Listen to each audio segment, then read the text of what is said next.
But is a shutdown Catherine, worse? and then Peter, Is a shutdown worse Catherine, than I think the bill? what the problem here is that's a false question, that's a false choice. Schumer said it wasn't.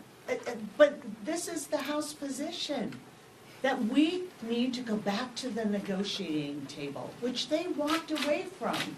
They walked away from it, and it's why you see both the Senate and the House chairs of appropriations saying, 30 days, give us 30 days to put the American people's voices back in this process.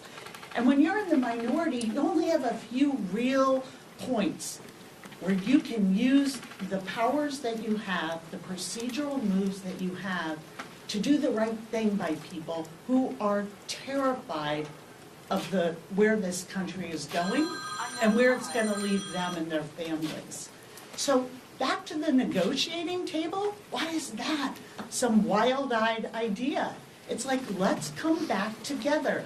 If you're serious about cutting costs, protecting Social Security, Medicare, Medicaid, our schools, our veterans, come back to the table and work that out. The choice of having a shutdown when you're the party that runs everything is preposterous. It's just outrageous. They're even trying to say somehow that's the choice Democrats are making. You run everything, but what you're trying to do is scam the American people out of their money and the services they paid for and they deserve. So, let's be realistic about what this fight is. We are simply saying, go back to the negotiating table. It's not about a shutdown versus a particular spending bill. It's, are we going to center around the American people and do what's right for them, or are we not?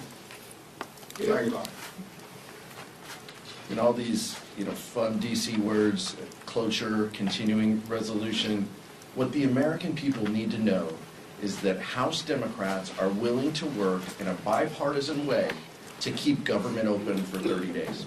That's all we want. That's our solution. It's not perfect. It doesn't solve all of our problems, but it centers the debate around the American people.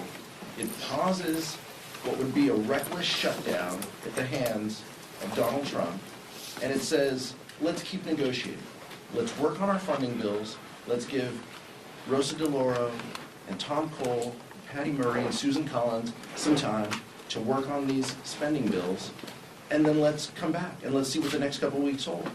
But we have to pass funding bills in a bipartisan process. It's a 3-page bill probably. It's not 99 pages that cuts the veterans' care that they deserve. It's a couple-page bill. We could put that on the floor. We can get that done. We can pass it. We can go home. We can talk to our constituents about this, and we can center this around the American people.